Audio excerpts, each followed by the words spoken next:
only been representing the 16th Congressional District for less than a month, but Congressman Adam Kinzinger has already made his second stop in the state line. That's right, and Congressman Kinzinger joins 23 News anchor Mike Garrigan tonight. He's live at Giovanni's for the annual Rockford Chamber.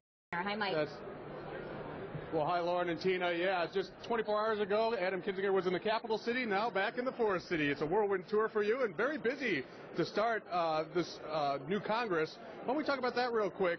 It's been called, Harry Truman called the Do-Nothing Congress, a Congress that had 5 times more laws passed than this previous Congress. Yet it seems like you're being active right now. Is there a reason for that? I think because we're forced to be. You know, at the very beginning of the year, we had the issue with the fiscal cliff.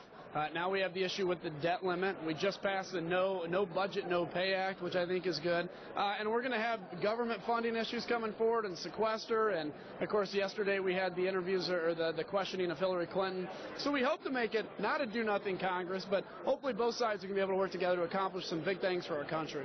Okay, we want to accomplish some big things for small businesses here in the Rockford area. 730 people are going to hear from the featured speaker, who Jim Blasingame was called by Google the #1 expert on small businesses in the U.S. What do you want to hear from them specifically in regards to our district? Well, look, obviously everybody knows the Rockford area has been hurt over the last couple of decades economically. How can we rejuvenate it? How is small business going to play a role? You know, what are the barriers to small business job creation? What are the opportunities? I hope to hear personally a little bit about what government can do to make it easier for small business. So I'd love to see. I think the Rockford area can be the bright spot of Illinois, and hopefully he can tell us how to get there.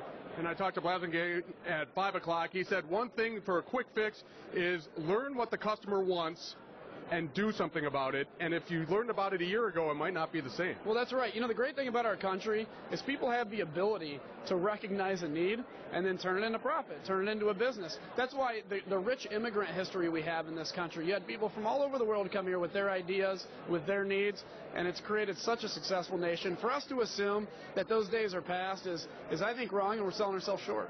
As a former combat pilot, I'd be remiss if I didn't ask you about what was going on nationwide.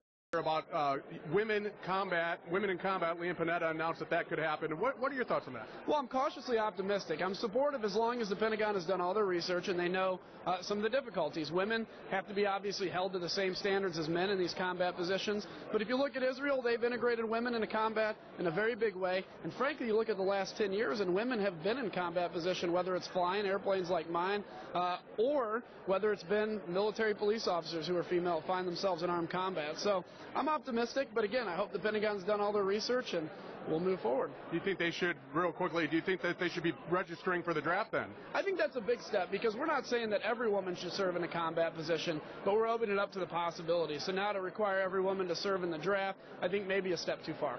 Okay, enjoy your time in Rockford. Hope you learned something from the speech today. Yeah, Again, it's Congressman Adam Kinzinger, and we will have much more from this big chamber event, including the 2013 Citizen of the Year that's coming up.